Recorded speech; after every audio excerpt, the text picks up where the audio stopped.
Hello everyone, আসসালামু আলাইকুম and welcome to my another blog. আমরা খুব ভোরে বেরিয়ে পড়লাম হোটেল থেকে, কারণ আমরা এখন যাব হেলিপ্যাডে। সেখানে গিয়ে আমরা খুব কাছ থেকে সূর্য ওঠা দেখবো, এজন্য খুব তাড়াতাড়ি বের হয়ে পড়লাম। আমার সাথে আছে সুরাইয়া আপু। সুরাইয়া আপু খুব মিষ্টি, সোনি একটু পিছে। যাই হোক, আমরা চলে এসেছি হেলিপ্যাডে। আমরা এখন উপরে যাচ্ছি। উপরে এসে যেটা দেখলাম, আসলেও সেটা দেখার জন্য প্রস্তুত ছিলাম না, কারণ আমরা ভাবছিলাম আমরাই ফার্স্ট আসছি, কিন্তু এসে দেখি আমাদের আগে অনেকেই এখানে চলে আসছে। এসে যে যার মতো ছবি তুলতেছে, আকাশ দেখতেছে, মেঘ দেখতেছে, সবাই সবার মতো এনজয় করতেছে। এখন আমরা এখান থেকে কিছু ছবি তুলে বের হয়ে যাচ্ছি। আমরা চলে আসছি সাজেক জিরো পয়েন্টে। এখান থেকে আমরা একটা পার্কে চলে আসলাম। পার্কের নাম হলো ঝাড়বুস রিসোর্ট। পার্কের মাঠটি সবুজ গাছ দিয়ে ভরা। এখান থেকে আকাশের ভিউটা কি অস্থির লাগছিল। আমি এখন ঘুরে ঘুরে আপনাদের এই পার্কটি দেখিয়ে দেওয়ার চেষ্টা করব।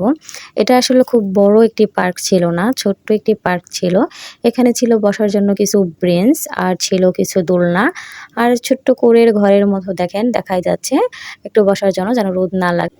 এই জায়গাটা খুব সুন্দর ছিল, তাই আমরা ভিতরে গিয়ে কিছু সুন্দর সুন্দর পিক তুলে নিলাম। পিক তোলা শেষ করে পাশে একটি দোলনাতে গেলাম। দোলনাটি অনেকক্ষণ পর খালি হয়েছে, এজন্য আমরা তাড়াতাড়ি করে আসলাম। দোলনাটি এখন আমাদের দখলে, তাই এখানে বসে রং ঢং করে আমরা কিছু সুন্দর সুন্দর পিক ও ভিডিও করে নিচ্ছি।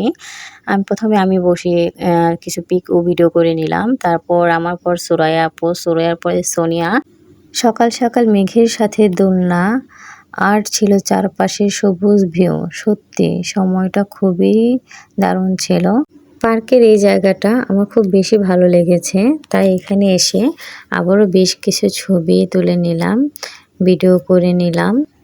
আকাশটা অসম্ভব সুন্দর লাগছিল। আমরা এখন এখান থেকে বের হয়ে যাব। এখান থেকে আমরা যাব লুসাই গ্রামে। আমরা এখন লুসাই গ্রামে চলে আসছি। দেখেন, এটা হলো লুসাই গ্রাম।